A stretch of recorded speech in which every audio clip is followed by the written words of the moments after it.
Okay, we're here with Nick Gillespie, and we're at the Students for Liberty. He is the director and promoter and interviewer of Recent TV, and he works for Recent, and he's very well known.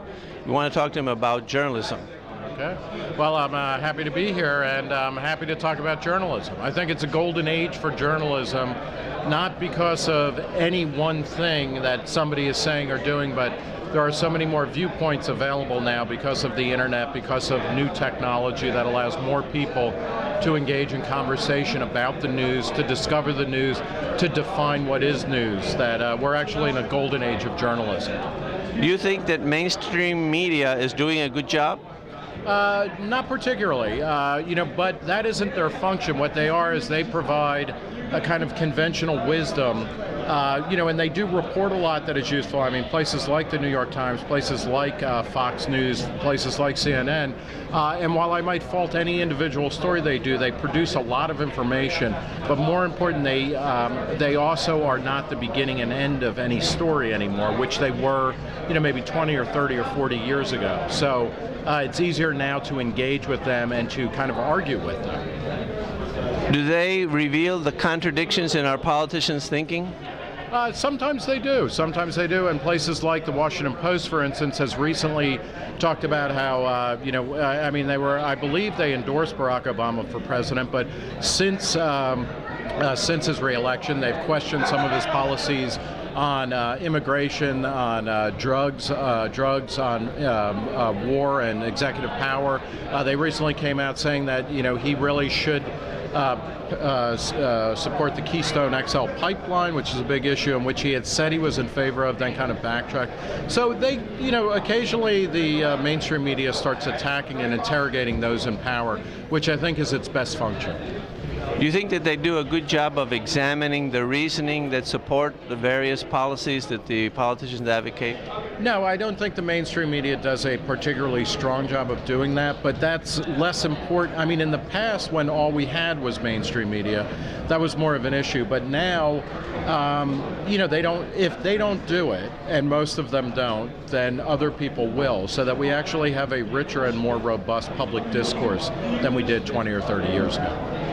Have you seen any Socratic interviewing of politicians or journalists? I'm thinking, except for this one, I'm not sure, and I'm starting to feel a little like Glaucon now, being shown up, but, not so much, but occasionally you do, and this is also one of the places where, what is hard is that politicians, and the more powerful they are, the less they have to actually engage with journalists who will ask difficult questions. And so you see something like the New Republic got an interview with Barack Obama. It was clear that the conditions of that interview were that they were not going to ask any difficult questions or tough questions, or that's the way it played out anyway. But it's, the more powerful a politician is, they don't have to interact with anybody who's going to ask them tough questions.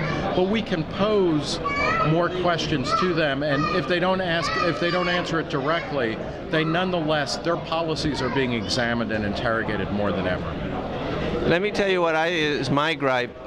For example, when I interviewed Senator Lindsey Graham and Senator McCain, right, both of them said they were against redistribution of wealth. Right. However, both of them were in favor of foreign aid. Mm-hmm. And when I pointed out that foreign aid is simply a transfer of wealth, right, from Americans to foreigners, it's redistribution of wealth, redistributing the wealth from the Americans, right, to the foreigners.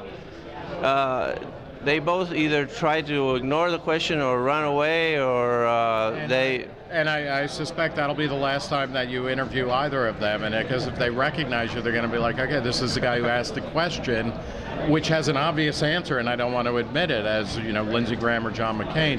But what's important, politicians will always dissemble. They will always try to minimize or obfuscate mystify their contradictions. The fact that you were able to get close to them and ask them that question, and then be able to record and distribute a record of that conversation, that's, it's not exactly new, but it's kind of new, and it's easier to do now more than ever. So that, for me, that's why I'm excited about contemporary journalism, not because the New York Times is so great or perfect or all-knowing, or ABC News, for God's sake, is doing something important, but that so many more people can participate and force conversations that just weren't taking place before. Well, that's what I specialize in, Socratic interviews. And with the Democrats, this is the thing that I notice. They are against redistribution, in favor of redistribution of wealth. But they don't realize that their view of being in favor of redistribution of wealth conflicts with other fundamental conclusions that they have about government. And that's where you find a contradiction in the premises that support the public policy. So when What's an example of that? Okay. Here, when I interviewed Congressman Connolly, he's from Virginia, right here, Fairfax. He was arguing that redistribution of wealth is a good thing to do. On the other hand, his view is that the government should not, that the government should protect all peaceful citizens against people that want to use force to take their money. Right.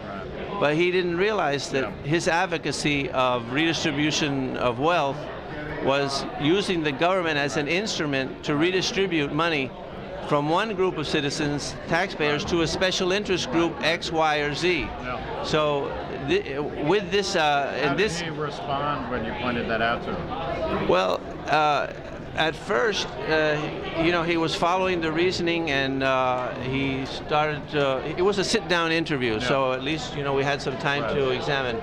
But at the end, he cut the interview off short and got somewhat angry and said some made some disparaging remarks about me and my interviewing. I was going to say, I don't remember those. Socrates, the interviews never ended abruptly with somebody throwing down the mic and walking out, right? So. Well, Nick, I appreciate your time and willingness to talk to us about your view on journalism and the value of Socratic interviewing. I hope we could get a chance to see some of it on recent TV soon. Thank you very much. My pleasure. Thanks very much. Okay. Let me know when it goes up.